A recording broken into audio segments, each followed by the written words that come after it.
I built 5 statistical models before I understood the 6th, that my parents would forge my signature to finance my brother's business. My name is Jasmine Whitaker. I'm 32, a geospatial risk analyst for a wildfire insurance company in Boise. I was presenting a $40 million loss exposure model to 3 executives when my phone lit up under the table.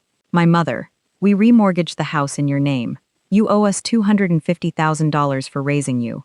My father: "Sign the final papers or we'll tell everyone you abandoned us." My brother Cody: "Thanks for the fresh start, sis." I finished the presentation without letting my hands shake. In the elevator, I saved every message to a secure folder and smiled, because my mother had just confessed to something she didn't understand. By the time I reached my apartment, there were 22 missed calls and a post in our family group claiming I'd forgotten where I came from. That was how Elaine Whitaker fought. She never began with facts. She began by assembling an audience. My father, Douglas, rarely raised his voice. He just stood behind her and made her demands sound reasonable.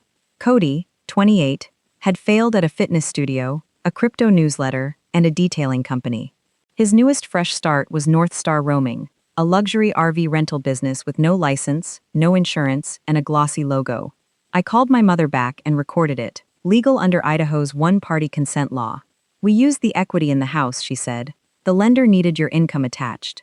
When I asked what I'd signed, she said family papers existed from years ago and pressured me to authorize the loan by Monday or Cody would lose his deposits.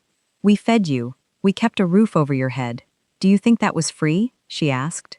It clarified something I'd resisted admitting. She didn't see sacrifice as love. She saw it as credit to collect. My father took the phone and said refusing now would embarrass them, that Cody deserved the same opportunities I'd earned myself. "You know how to recover," he said. "Cody doesn't." 6 words that summarized my entire childhood. I was capable, so I was expendable. I told them to send every document. I checked my credit report and found a mortgage inquiry, a new credit line, and an address in Spokane I'd never lived at. This wasn't a family argument anymore. Someone had been living inside my identity. I drove to my parents' house the next morning. My mother had a folder waiting. Cody leaned against the kitchen island in a North Star jacket. I photographed every page instead of signing. The loan listed me as co-borrower, referenced a family trust, and carried an electronic signature, dated 11 days earlier, close to mine, but the final stroke curved backward in a way mine never did. My father claimed I'd signed a general authorization at 21. That triggered a memory. During finals week 11 years ago, exhausted, I'd signed a few marked pages my parents mailed me for a college savings update. Around that time, Cody had flown to a ski resort on money my father called extra education funds. Standing in that kitchen, I understood what door that signature had opened. I played part of the recording. My father's face changed hearing himself threaten my employer. My mother lunged for the phone. I got there first. "You recorded us?" she demanded. "I documented you," I said.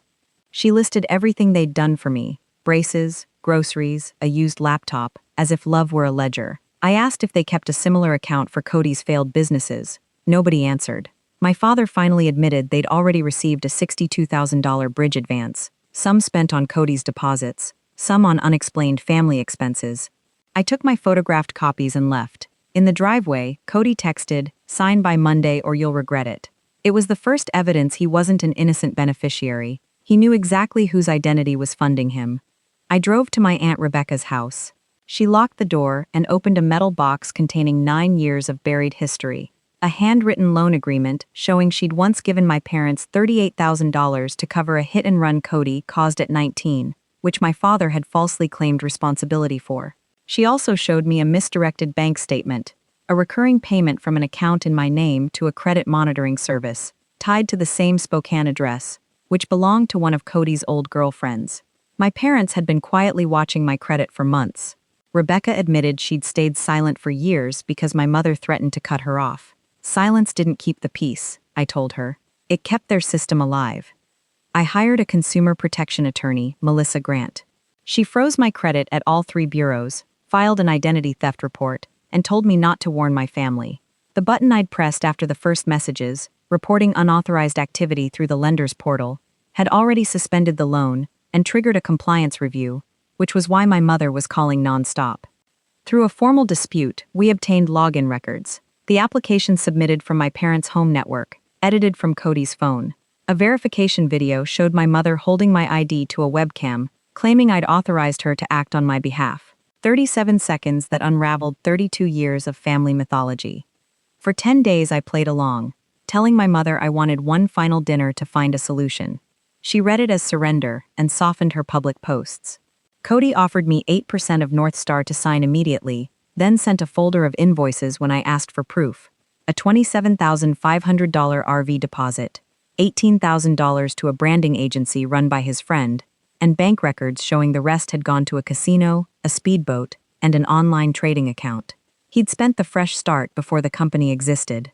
Investigators also found 2 earlier loan applications in variations of my information.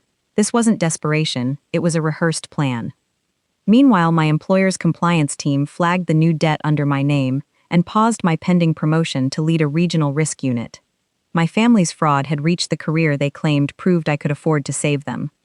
Melissa arranged a dinner at Rebecca's house, which had working security cameras and no financial stake in my parents' property. I invited everyone, including my parents' accountant, Leonard, and told them we'd settle what belongs to whom. The night before, Cody called demanding I unfreeze the funds. I got him to admit, on a recorded line, of course I knew, it was my business plan, confirming he'd known about the forgery from the start.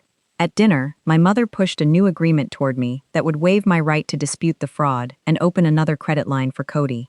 Leonard confirmed the attached income documents hadn't come from his office. I played Cody's recorded admission. That was when Aaron Bell, the lender's fraud investigator, walked in from the study and announced the loan was classified as suspected identity fraud. Funds canceled, $62,000 demanded back, the house facing possible foreclosure. Rebecca displayed screenshots from a private group chat, my mother writing, "Once Jasmine's income is attached, the bank can't say no."